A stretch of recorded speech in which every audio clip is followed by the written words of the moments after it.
Thank you so much. Thank you. I just welcome all of you to begin with, and welcome to Tufu. It occurred to me that it's been a long time since I've seen Tufu physically. So it's amazing this Zoom world that we live in. And I'm so excited that there are many of you from not only Santa Cruz, but elsewhere. And aren't we lucky to be here together? Mhm. So, one of the things that occurred to me as I was thinking about tonight and looking forward to tonight is how long Bob and I have done this now. So we have been really collaborating on this experience for, I don't know, at least 10 years, I think. And it's always a very special time. And I was thinking as you were reviewing the 32 parts of the body, first of all, it gave me goosebumps. And second of all, Bob and I share a love for the body. We have different approaches, but it is a profound respect for, I'll just say, the parts of the body. That's what I am, as an anatomist. And so my joy is taking the body apart and really figuring out the structures and what makes it tick. So I love being here tonight. And I have to say one more thing. I teach anatomy and physiology at Cabrillo College.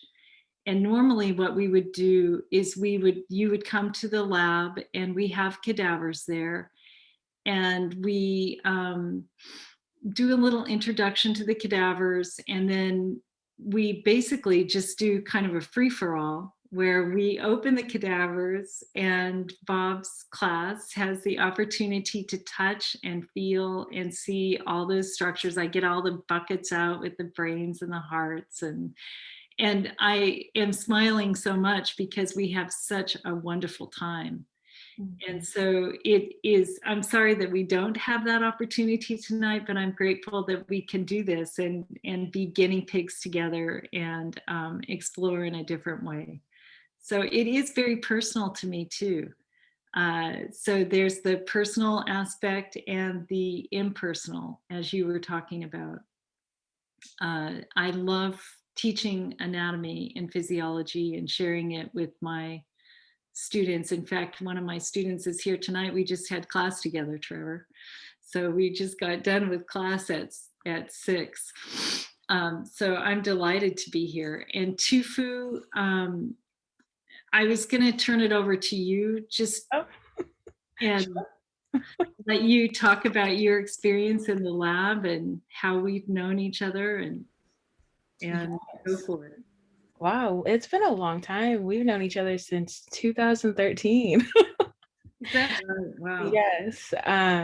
But I have been blessed and grateful to have been invited by you and Bob to share this experience with the class. And I love anatomy. I'm blessed right now because my sister's taking anatomy at Cabrillo. So I'm like, oh, this is my forte. I love it. The lab is an incredible and a wonderful experience because you get to learn so many different things, and it can be very stressful as a student, but returning as a TA has been enormously wonderful because you experience the body in a whole separate way. There's no pressure to know or to understand everything that's going on. You get to see through a different set of eyes, um, and you learn something new all the time. And then with this group, it's even more special because I get to see a different perspective and experience and hear different things that I never would have thought of as a student or as an anatomist.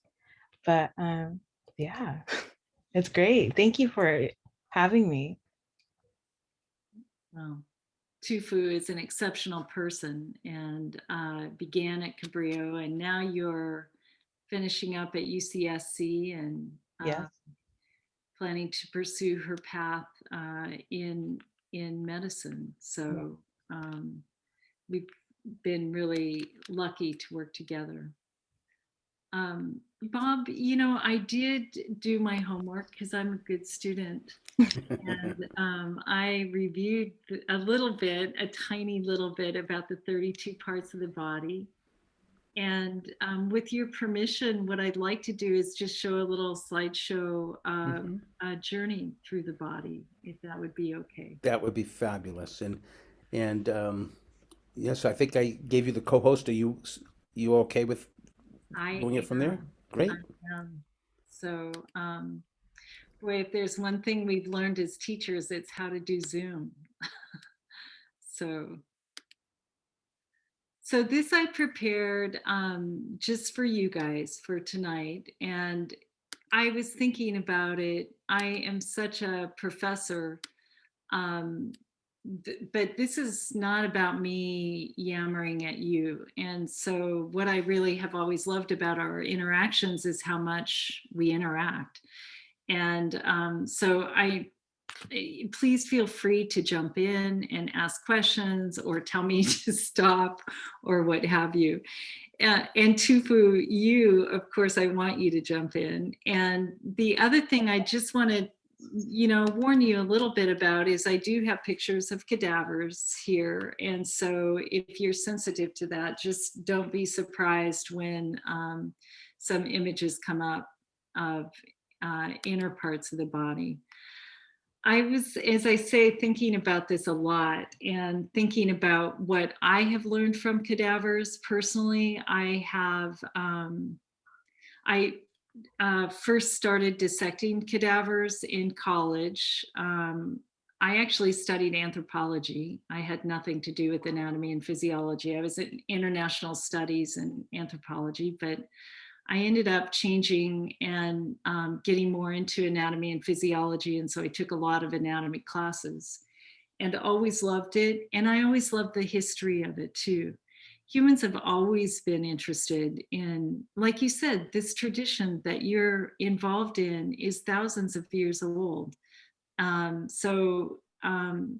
wanted to show some just images. I know these are Western images, but I was so fascinated by a colleague of mine who did a study of these wax figures that were carved in the 1700s in Italy.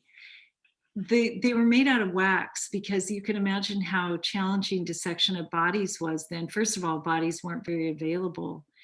And then this would be a permanent way, almost like a plastic model that we would use now so that you wouldn't have to do the messy dissections. But they're perfect in their anatomy. And this is a really famous one. They call her the anatomical Venus, and she has 6 layers that you can remove. So you can take the parts out and look at them. It made me think about the intersection between anatomy and art and medicine and death, because anatomy has always had an intimate connection with death as well. And I couldn't resist putting these up. Leonardo da Vinci was famous actually for his dissections of humans. He used them as a basis for his gorgeous sculptures and paintings.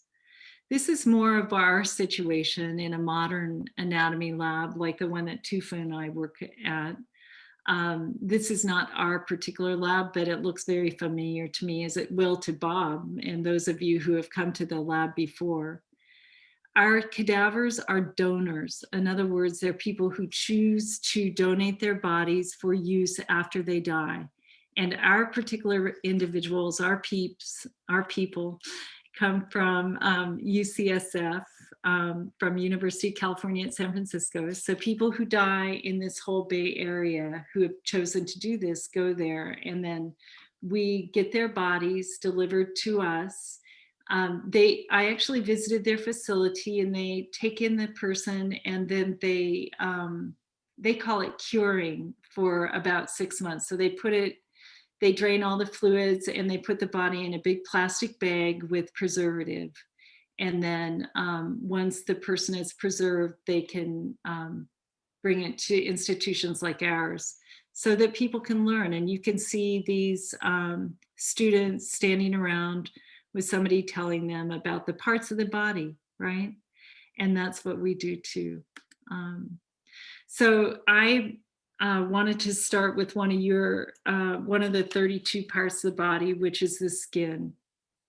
And you said some really profound things in your introduction, which is about demystifying, partly, and disenchanting.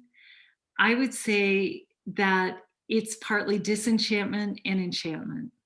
And so it's difficult to convey, but Tufu, I think, will agree with me that there's something so profound about having an intact body in front of you of a donor. And we take our scalpel and we make the first incision from the neck all the way down to the pubic area. And we peel the skin back, just as this person is doing. And the skin itself is so lovely. And one of the parts of the body I'm so happy that this is on the list of 32 is fat, because I love fat. Fat has a very bad reputation, but darn it, it's beautiful. It's got a great texture, and it really provides some lovely things. And when you dissect it, it's really interesting to feel it and touch it and know that it provides this really luscious layer between the skin and the muscles, for example. So I like the skin because it's often associated in humans with a lot of fat. We have the ability to accumulate a lot of fat as humans. It's variable over the body. This is kind of a different color than our cadavers usually are, but the skin over the dorsum of the foot, or the back of the top part of your foot, is really thin compared to the skin over, for example, the chest. So it has a completely different texture. And you can see how the tendons are appearing here as this person is dissecting. So this is the top layer, the skin outward. This is what the skin looks like underneath. And this is something that we're not able to see in the cadavers. But I love thinking about, when I do dissections, I like thinking about what it's made of in its really fundamental aspects. This is, if you look at it under the microscope, this is what skin looks like. It looks like a psychedelic painting. This is it under an electron microscope, and you can see the beautiful layers. You were talking about keratin. These layers at the top are dead and full of keratin.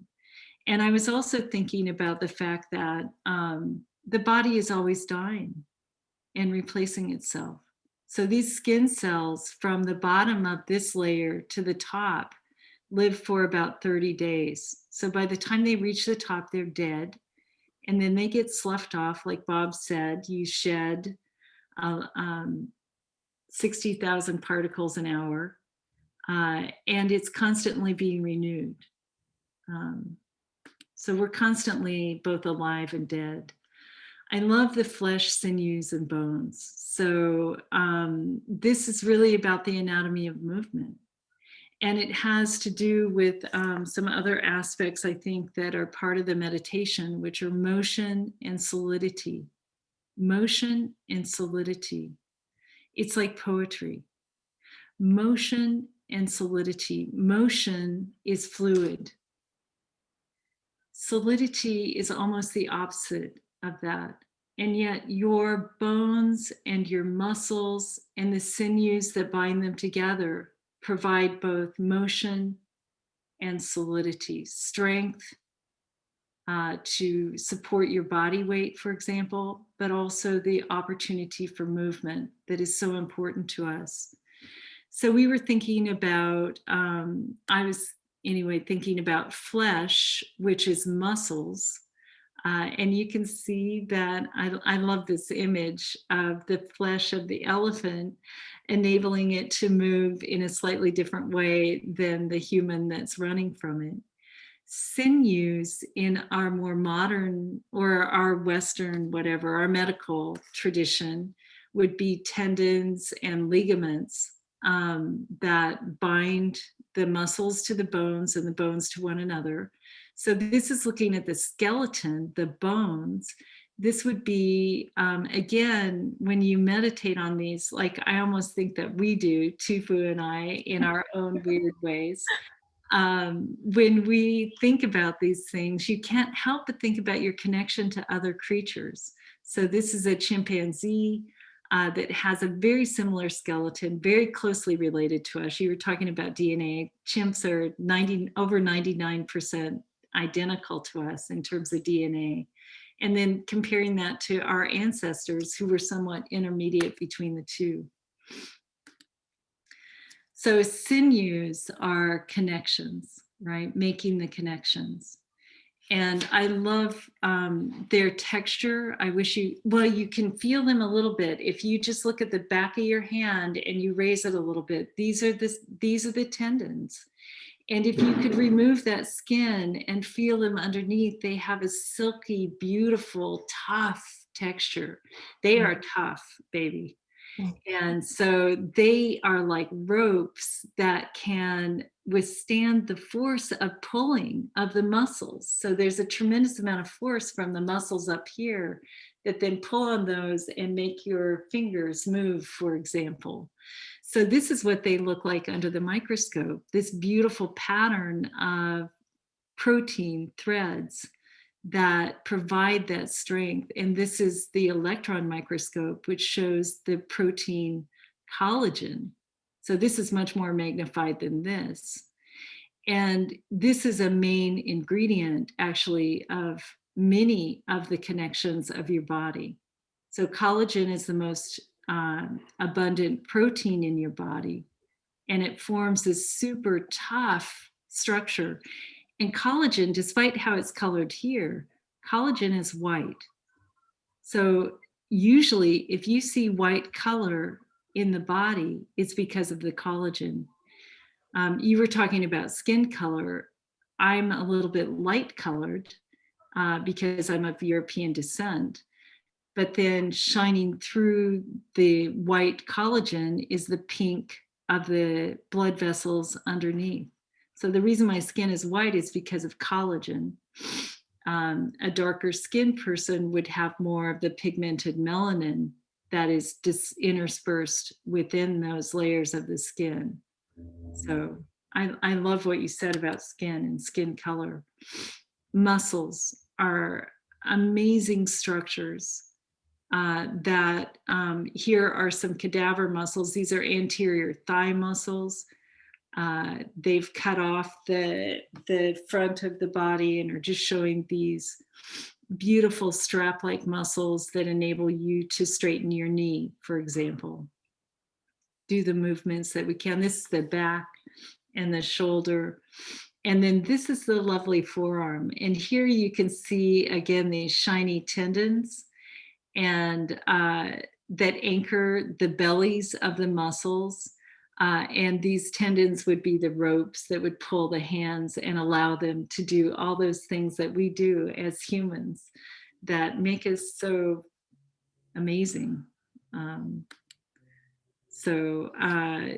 Muscle, what is muscle? Well, I kind of like this image where it goes from, the whole muscle, the biceps brachii, and then thinking about how that whole muscle attaches to a bone. It's composed of bundles of cells like this that are wrapped in that connective tissue that is white, again, because of the collagen.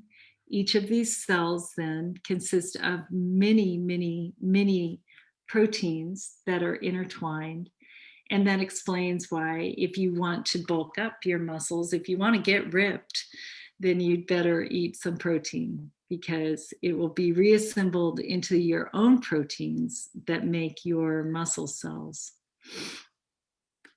And it's lovely. Bone. This is not a human bone. I tried to find a picture of a fresh human bone, but there aren't that many available to us. So this is actually a picture of beef bone that you could get in a butcher, but it shows the aspects that I wanted to show you of a fresh bone. So again, look at this shiny white structure. This is collagen that makes up the cartilage. And then you've got a little ligament that would tie this head of the femur into the pelvis. So it's tied together with this tight little ligament. And then you've got your lovely bone, and they've cut off the muscle. Inside the bone is one of your other tissues that you focus on, which is bone marrow. So this has been scooped out. In adults, the bone marrow is mostly fat. In younger animals or people, it is red bone marrow that is still actively producing cells. This is what it looks like under the microscope, and it is beautiful. So this is the microscopic structure. This is very similar to the cross-section of a tree trunk. So each of these represents a longitudinal tube-like structure, a solid tube that would run up and down in this very, very dense bone.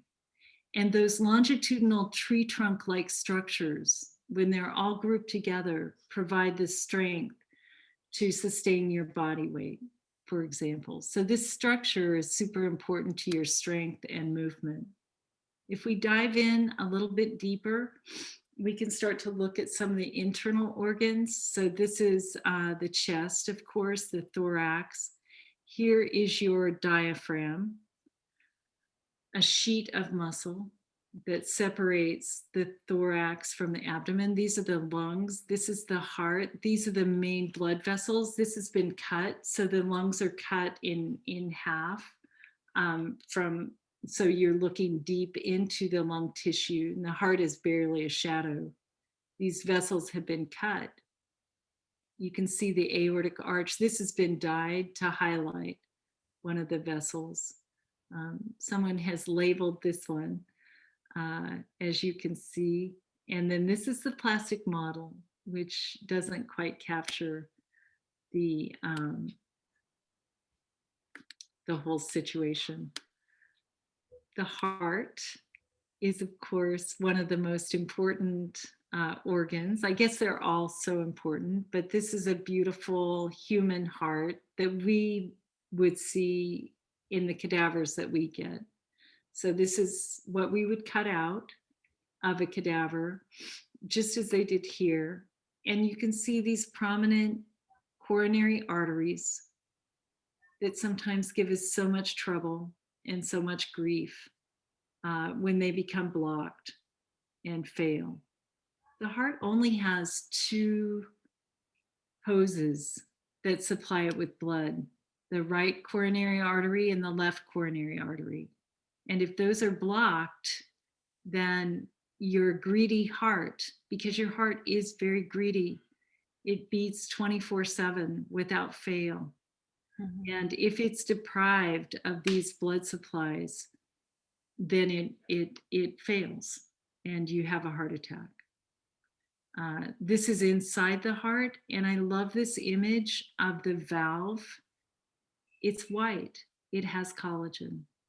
So surrounded by the reddish brown cardiac muscle that actually does the work of the heartbeat.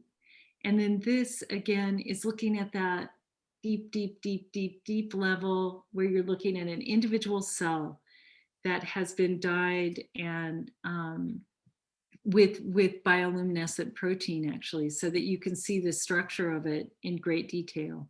So this is a single cardiomyocyte or heart muscle cell that would join together with many others to provide a sheet of muscle that enables the heartbeat. And then the abdomen. And I wanted intentionally to show you the artist drawing, which is kind of a simple drawing that you might have seen in school at some point. This is the reality. So, I mean, your stomach, you open up a cadaver and you're just going, what? So the stomach is incredibly variable. It's always drawn in a certain shape and it never looks that way. Mm-mm. So the stomach has this little furry curtain that hangs off it that is infused with fat. It would actually go on down and extend over and wrap around your intestines and cradle them, and in a really interesting way. So this is the large intestine right here. You can see this this is the heart, this is the diaphragm, this is the liver, and this is the gallbladder, which in this person looks very distended to me. Mhm. There's this, network of blood vessels and little small intestine as well. So, and then brains. So, how could we talk about anatomy without at least touching on this amazing structure? I think about this a lot because the brain is one part of your body that if you just look at it, you have no idea what it does. A lot of structures you can figure out, like the tendons. You know that if you pull on them, you're going to pull your finger a certain way. What the heck is this, right? It doesn't give you any clues as to what's going on inside. Uh, we love cutting out the brain. Yep, Does this make you want to get back to the lab? it does. Uh, so, we take the brain, and to hold a brain in your hand is like one of the most amazing experiences I've ever had. Mhm. It's just impossible not to think about the fact that it once was the source of memories and language and movement and the things that make a person personal, you know? So, so this is a brain that has been cut in half. This is a whole brain that's been removed. And you can see that this head has been cut in half. And I like it because you can see the relationship between the brain and the tongue, for example, that are so close together. And then here you have a galaxy of cells, literally, that are inside that provide the connections that allow you to think and sing and chant and do all the things that we take for granted: see, smell, taste, love, maybe. So, so when we talk about anatomy with our students, we ask them to learn structures: the corpus callosum, the lateral ventricle, the gyri and sulci, or whatever we ask.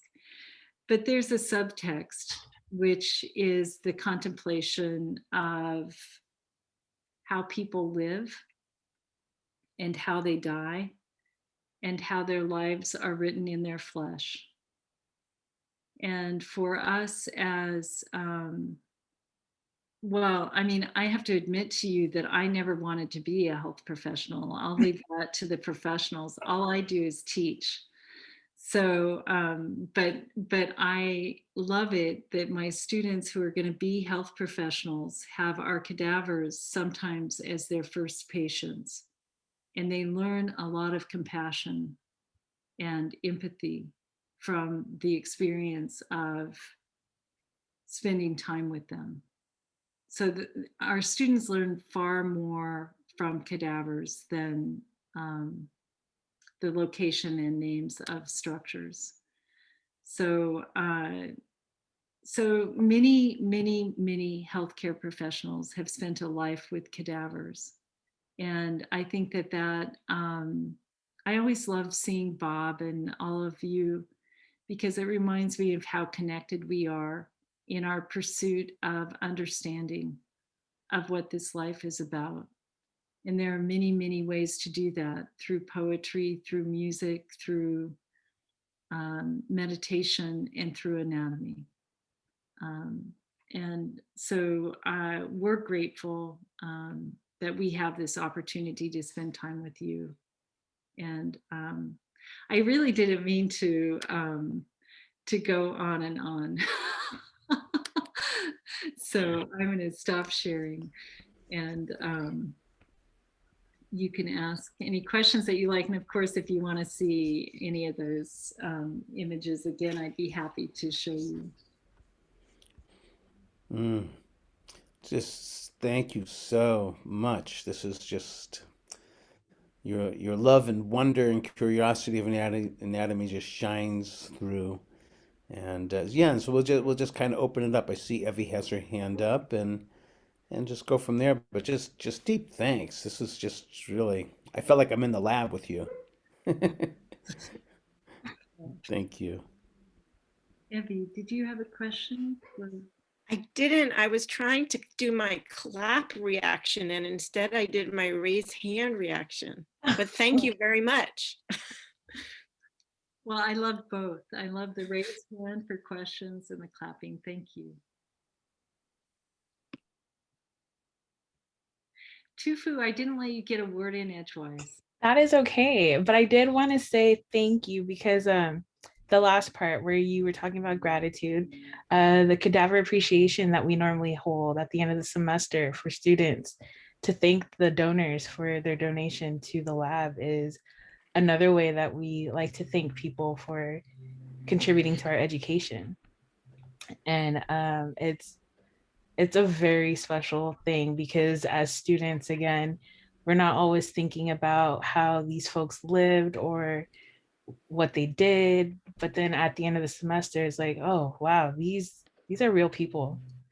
These people are here because they wanted to be here. They wanted to do something more after they left this earth, and it's wonderful to have a venue to say thank you. Yeah, I'll just add to that that one of our original crew of the 32 parts of the body, her name is Nancy Gill, a very good friend of mine, a retired nurse, and a deep Dharma practitioner who took the 32 parts of the body from early on. And from going to the anatomy lab, she was very inspired that this is what I'm going to do. I'm going to donate my body to science. And so she got together with Robin to help get directions on how to, donate the body. And the only agreement was that she was not to come to Cabrillo because Yes. that wouldn't be a good match. But Nancy was so moved that she donated her body to support others to understand the body. I have to say that Nancy wrote to me she came for a few times, and she wrote me thank you notes.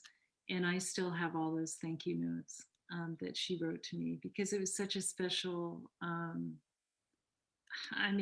mind-blowing connection, really, that then she donated her body and someone else got to benefit from that same experience that we've been able to have. Mm-hmm.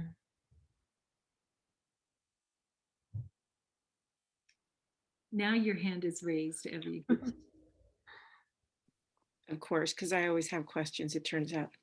But I'm curious to both of you, Robin and Tufu, if you remember, like, what are some of the things that surprised, just an example or two of what surprised you most as you were studying the body, like at the beginning, or along the way? Like, what were your big surprises?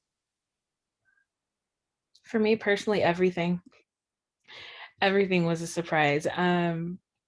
Because it's not something that you really dive into knowing anything about, unless like you've already had some previous experience. But it has been a wonderful journey.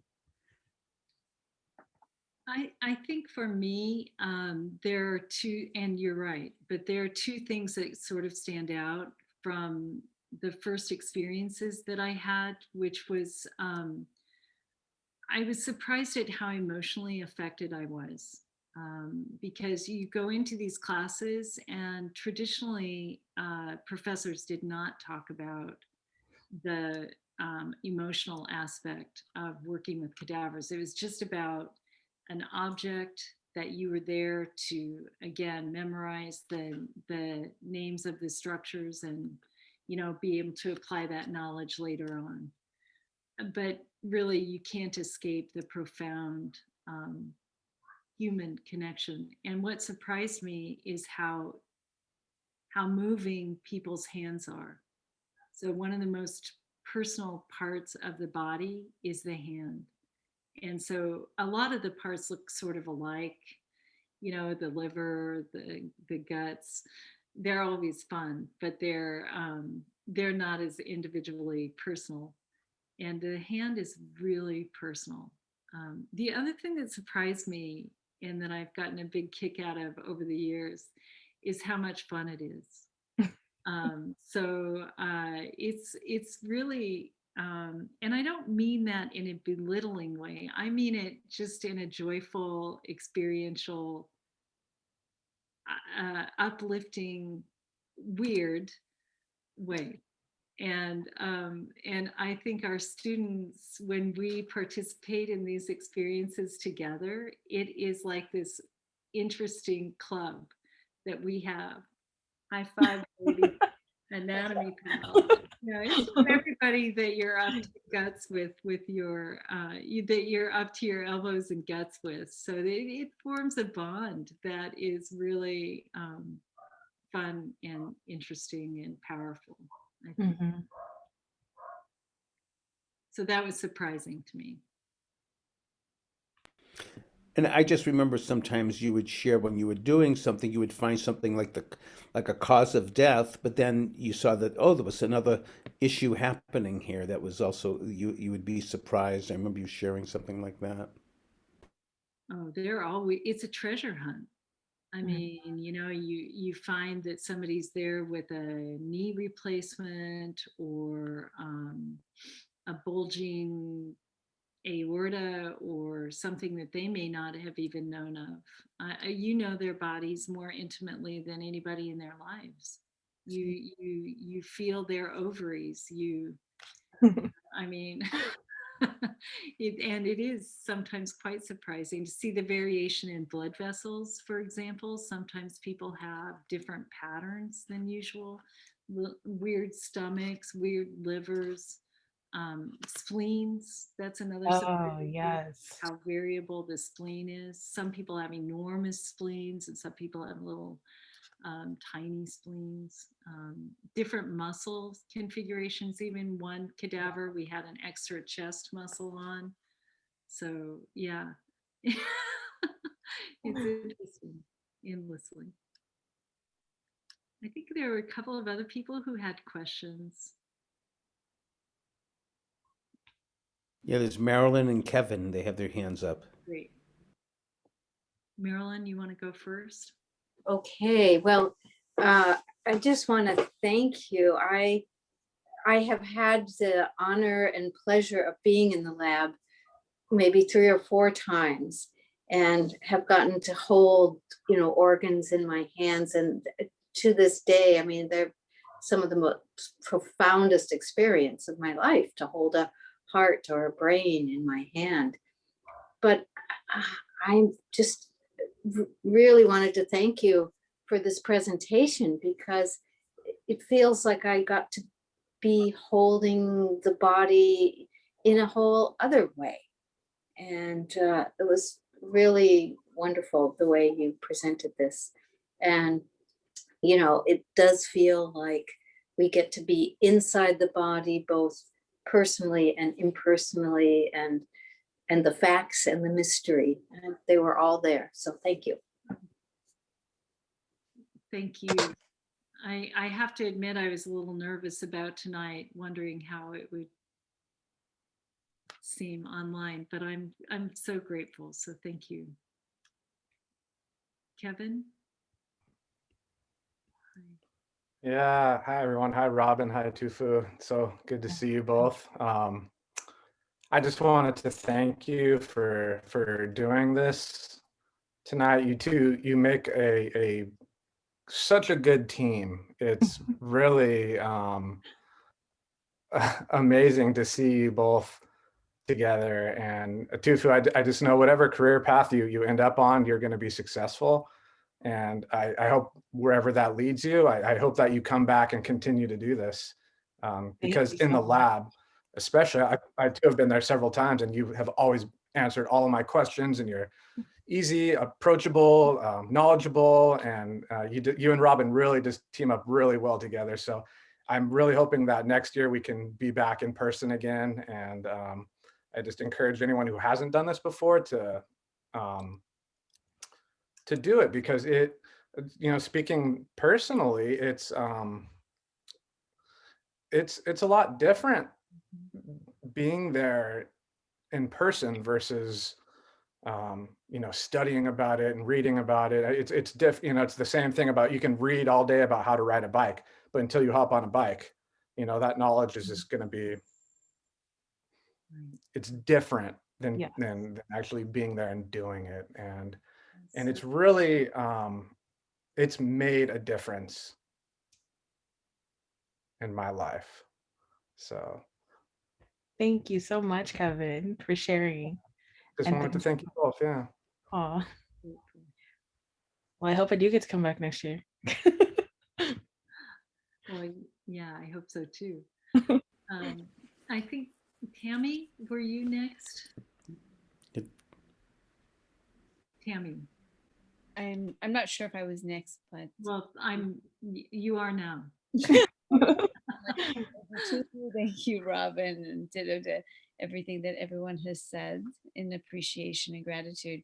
My question is, you developed this relationship and with the cadavers, the bodies, and I wonder what kind of information they come with. What do you know about them as you begin the process of taking them apart? That is such a great question. Mhm. We have very limited information actually about the individuals. So the information that we get is a sheet of paper that has a number on it. So we don't know their names. We know their height. We know their age at death. We know the cause of death, the immediate cause of death. Sometimes we get information on past medical procedures or conditions that they may have had, but it's very incomplete. Mhm. And then recently, we have also started to get information on their weight and on their profession. And that's always really interesting. So, that's the information that we get. I think that's so interesting, and I'm sure that, well, I know for myself, I'd probably make assumptions based on the body, but of course, you probably can't. But based on the condition of the body, you might make some guesses as to if you didn't know what the person did, if they were a physical worker or. So interesting. Thank you. Yeah, you can to a certain extent. And I think Tufu would say this too, that Mhm. I meant it when I said that your life is written in your body. And so I remember one of the profound experiences that I had was there was a gentleman who came in who was quite just, you could tell that he was an imposing figure in his life. And we also used to get information sometimes on professions when I first started at Cabrillo. And the gentleman that I'm referring to was a lumberjack. And it made me so happy somehow to know that this man had used his body in his strong, robust body in a profession that I hope he enjoyed. And his muscle showed, that he was great. He was a great darn cadaver. So, you do have some. And another one we had was actually, we noticed that there was a profound difference between the muscles, the forearm muscles between the right and the left side. And we found out a little bit later that he was a mail carrier, and I think it was because of that movement for years and years that he had a difference. So sometimes you can tell a little bit or make correlations, which is fun. Mhm. So Body always has a story to tell. it does. So if I pronounce that correctly, I might not. And you did. You must have seen it before. Yes, you did. I actually just wanted to say thank you both, Robin and Tufu. It's really made a difference to see the presentation that you just gave us. I can't wait to go back and do my meditation now. And also, I'm looking forward that hopefully maybe one of these years I'll get invited to the real lab. I would love to have that experience. I've never had it, but this was very nice also. Thank you. Well, thank you for coming. And I see Maggie and then Petra. Hi, thank you so much for the presentation. I feel like this feels really profound. And I'm curious as to the many years you've worked at the cadaver lab. How has it impacted you as a person? Because it feels like such a almost humbling experience. And yeah, I'm really curious about your personal experience, if you don't mind sharing a little bit on that, both Tufu and Robin. Tufu, do you want to start on this one? Sure. So it is a very humbling experience. It's something that makes you rethink some of your life choices, like what you eat. But it's a deeply personal experience as well, especially with the people that you share it with. Like the brain, for example, holding the brain it's crazy. You're holding someone's thoughts, every thought, every memory, every feeling that they ever had in your hands. And that's not something that everybody gets to do every day. But it is something that you take with you everywhere. And I don't know, there are times where I think about it and I reminisce about it and I'm like, oh my gosh, I just want to go back to the lab. Well, you'll be back. So I think I'd like to echo a couple of things that Tufu said. I'm a little bit older than Tufu, maybe. And so Not by much. have some different experiences in my life. And one of the things that the cadavers have helped me to do, it's a very gentle interaction with death. I mean, these people did not die of trauma or car accidents. They die because they're elderly and they die of the things that most of us will die from: heart disease, cancer, what have you. And so when I have had relatives, for example, my mother who died, I was able to easily sit with her body and not be afraid of that physical, presence. So I really am so grateful that I have had this opportunity to have the presence with death. And that's not to say that I don't fear death. That would be foolish. But I guess I don't fear death as much as the slide into death. And so I don't have any fear of dead bodies. In fact, dead bodies are very comforting compared to live people sometimes. So that's one of the things I learned.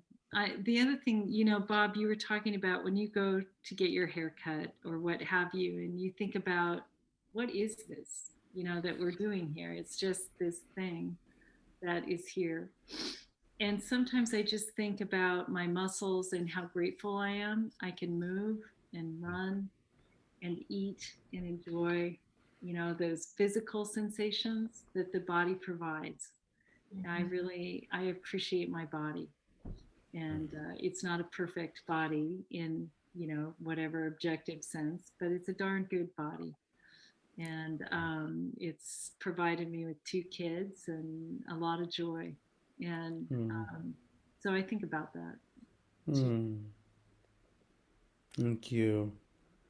And I know that Petra had her hand up, my friend from Austria. So great you're here. It's about 4 in the morning your time. Thank you, Bob, for this invitation, and thank you all for the possibility to be here. And I just want to say, Robin and Tofu,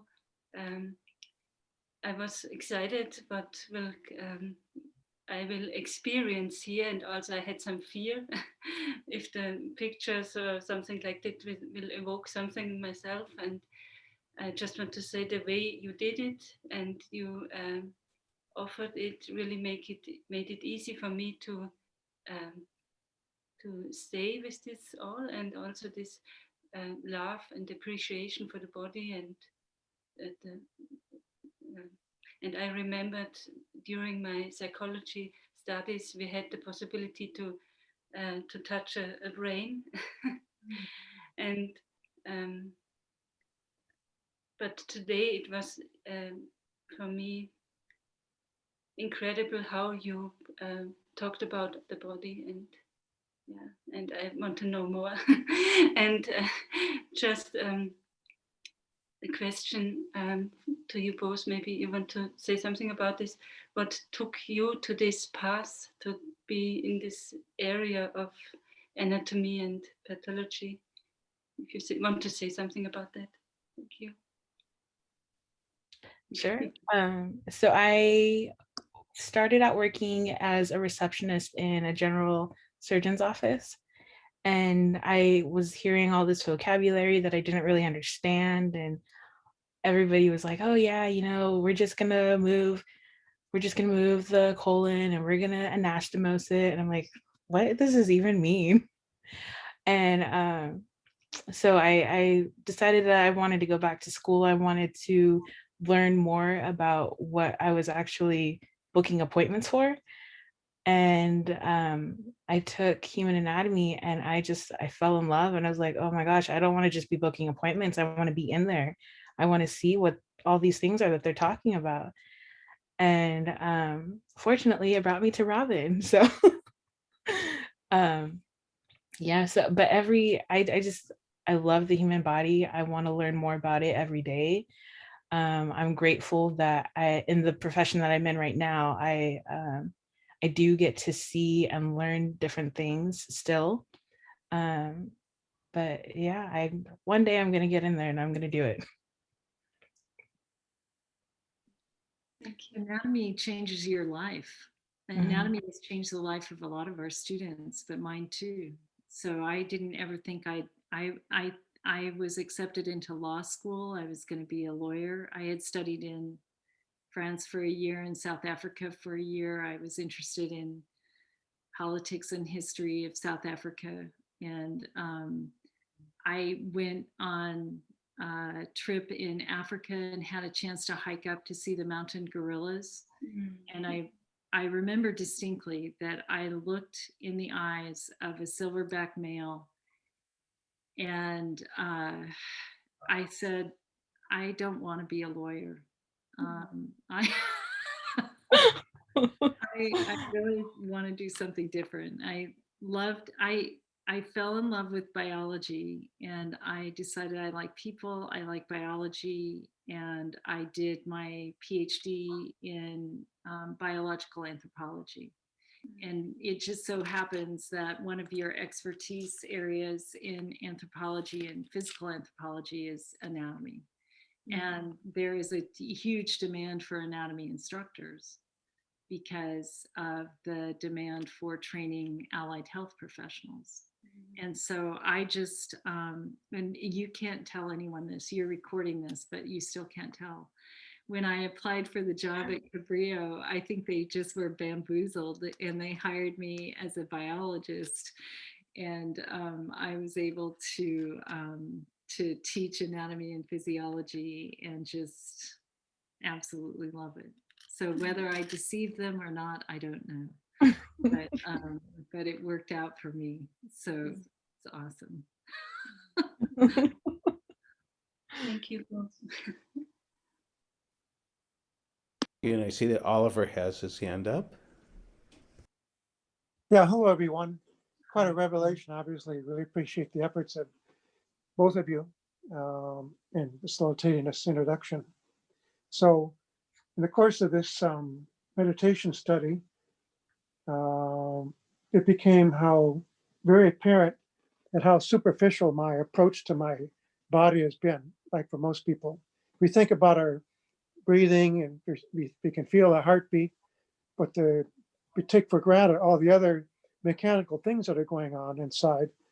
And so it occurred to me to ask whether there are other more subtle sensations, like when the stomach moves around or just a lever move a little bit, and can you feel these things? Are there sensor receptors in those organs so that I can maybe feel that there's more going on inside there than what we grew up with and we take for granted? May want to mention a couple of those if they're that sort of thing.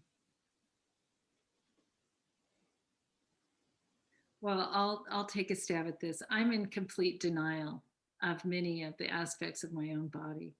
So in some ways, and I say that laughingly, but it's hard to apply knowledge to yourself sometimes. There are sensory receptors for stretch and pain and hunger. It's not as defined as the sensations that you would feel with your fingertips. But I think your point is really interesting in that when I grew up too, as a child or whatever, the attitude toward our bodies, I think, was quite different and more mechanistic in a way. And now I think there's more of an willingness to explore the connection between mind and body. And so an example that I would give is the vagus nerve. So the vagus nerve, which many of you have heard of, is a cranial nerve that connects the brain to many of the organs in the body. And really, until recently, at least in terms of Western medicine, people thought that it was a one-way street, that your brain had commands for, controlling heart rate and etc. And now it's been realized that there are sensory neurons that travel in the vagus nerve that actually influence your emotions. So your heart, it's always been a metaphor, right, for love and feelings. But now I would say there's more evidence that your heart is part of your emotional self, and that we need to be maybe more aware of those sensations that we feel that are common in our language. For example, that you feel it in the pit of your stomach, or your heart drops to your feet, or those same a dart to the heart, or that you feel heartsick, and those are real things. So I think that if that is what your question is, I think there's a lot of room for exploration. But I think it takes work. It's the kind of work that you're doing in this class that makes those things more apparent. Mhm. Yeah, that's a good description. And I'll feed on that. I'll feed on those thoughts and make myself more aware. I did want to share one experience.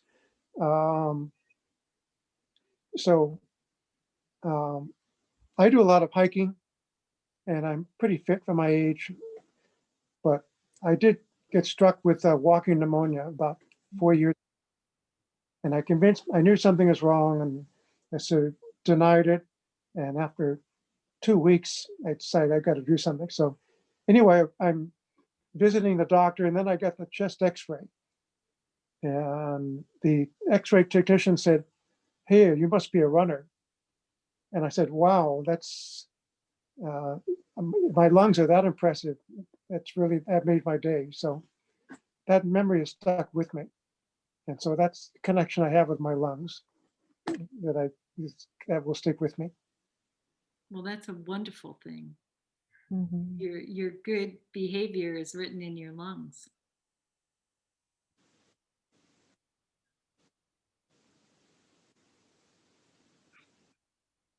Yeah, I love how you can say that that our body has the written. Well, the word. Say again the wording about your body has written. Life is written in your flesh, your Life is, story yeah, written yeah, in your body. yeah. The story of your Beautiful. life is written in your flesh. Hmm. Any other? We might have time for one more.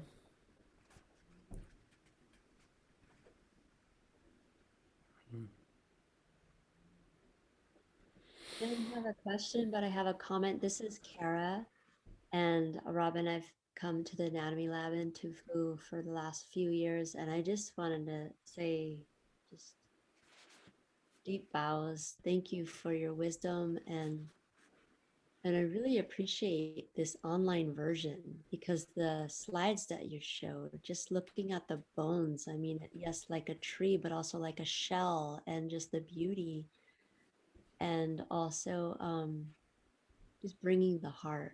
Thank you for both of you for bringing the heart, the emotion piece. So that's all. It's just a comment, really, and I look forward to seeing you again. May you be well. Yeah, and just to say, Kara has been my teaching assistant, co-teacher for some years now, and very grateful for Kara to carry it on when I go into the pasture and chew Thank my you, cud Kara. a bit. Hmm. Well, we have just a couple minutes left. Why don't we begin with a little silence and let's come back into the silence.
Yeah, so I think I'll end with a poem from Mary Oliver, and it's called The Body. She writes, "Bless the fingers, for they are as darting as fire. Bless the little hairs of the body, for they are softer than grass. Bless the hips, for they are cunning beyond all machinery. Bless the mouth, for it is the describer. Bless the tongue, for it is the maker of words. Bless the eyes, for they are the gifts of the angels, for they tell the truth. Bless the shoulders, for they are strength and shelter. Bless the thumb, for when it is working, it has a godly grip. Bless the feet, for their knuckles and their modesty. And bless the spine, for it is the whole story."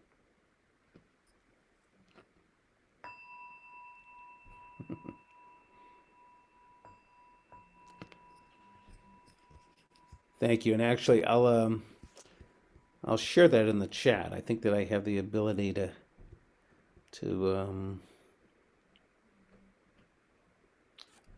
no, actually, I can't do that because I'm on the Insight Santa Cruz website. But if you internet search Mary Oliver and it's called The Body, you'll get it. Thank you all. Thank you, Robin Tofu, for coming. And this has just been fabulous beyond words, and bringing in the mystery and the sacredness of life, of this body, of who are we? Yeah, and then I think this, again, this practice, these teachings of the body, teaching us of our shared humanity. And yeah, I was thinking it's a lot more complicated living with living human beings than with ones that are dead. Less complicated relationship. But as we are alive, how do we begin to find our shared and common humanity and respect and really celebrate and honor the diversities of life in all different ways? We need deep healing. So thank you all, and it's nice to see so many of you here tonight, and yeah, very wonderful. Can you guys come back every week? So thank you. Thank you. Thank you, Bob, for organizing this too. Bob, thank you for inviting us and allowing us to participate in this, because you're all so wonderful. So we really benefit greatly. Thank you. Thank you. And it's nice to have from people all over the United States and the world here. So it's really wonderful that we're all here together. And much love and good health to everyone. Thank you. Thank you. Thank you, Bob, for inviting us back. Us, like, people who aren't even in the class this year. Thanks, Bob. Tufu, have you taken micro? Did you say you're UCSC student? Yes, I actually took micro at Cabrillo. Oh, okay. Yeah. Right. So I'm working on my undergrad at UCSC, but this year my son's a senior, so I'm taking it a little bit slower so I can kind of help him focus on graduating.